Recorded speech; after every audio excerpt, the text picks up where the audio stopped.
On October 14th, a severe thunderstorm struck the city of Sydney, Australia. All this was accompanied by strong gusts of wind with rain and hail.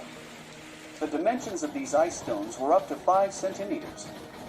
In total, about 30 millimeters of precipitation fell. A warning was issued about a possible tornado, but it was later canceled.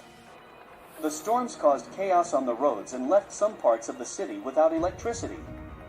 The ceiling of a Westfield shopping center partially collapsed and shoppers fled in search of cover.